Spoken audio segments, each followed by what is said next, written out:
Welcome to Newstalk, and Bert with AAA here with some, I don't know, surprising to me a little bit. Yeah, there hasn't been a lot of to-do about it. It came about under the radar last fall, but we kind of expected this at some point this year. So it's a little bit sooner than probably most people realized. Okay, and what is this? It's an ETA? It's an ETA, Electronic Travel Authorization, allowing you to travel to the UK. It is required for all U.S. citizens, whether you're going to visit the UK or just going through, like a transit, a short stop.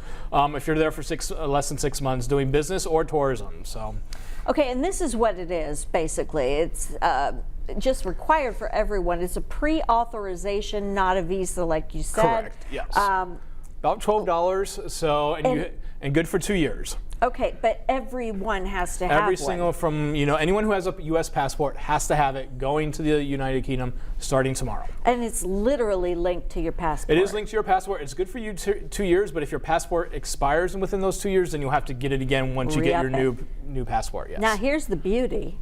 There's another one coming for the rest of the EU. Yeah, the rest of Europe is going to do something very similar to this starting sometime this year. We think this summer. Now the EU, they have been putting theirs off for every year. They've been pushing it back, but I don't think they're going to push it back again. Okay, and the bad news is if you want to go to the UK and somewhere else in Europe, you have to get both. Yes, you will have to get both of them. They're easy to apply for. You can apply on their apps or online. Apps are going to be a little bit easier because they're going to want a picture of your face, so having your phone is going to make that a lot simpler. Okay, so back to the ETA, the one that we need starting tomorrow. Yes.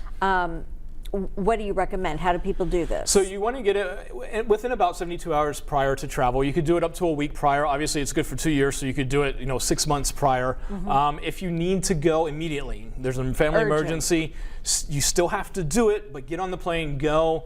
If there's any issues, you'll get stopped once you get there. But for the most part, no one's going to get stopped unless you have something bad in your history. So. Yeah, right. Okay, so like even infants? Yeah, infants. Anyone with a U.S. passport, from infants up to, if you're traveling at 80, 90 years old, good for you, but you'll still need it. Okay, and is this something that you get in the physical form? No, it's all stored electronically, so you're not going to have a paper. You might get an email saying you've been approved, but you don't need a stamp on a passport. Like with a visa, you have to send in that passport and then you get it back. Everything's done online. Everything's attached to your passport number. So if you're traveling tomorrow to the UK, get it tonight. You might want to get that tonight. Yes. Thanks, Matt. Thanks for having us. Appreciate it. And we'll be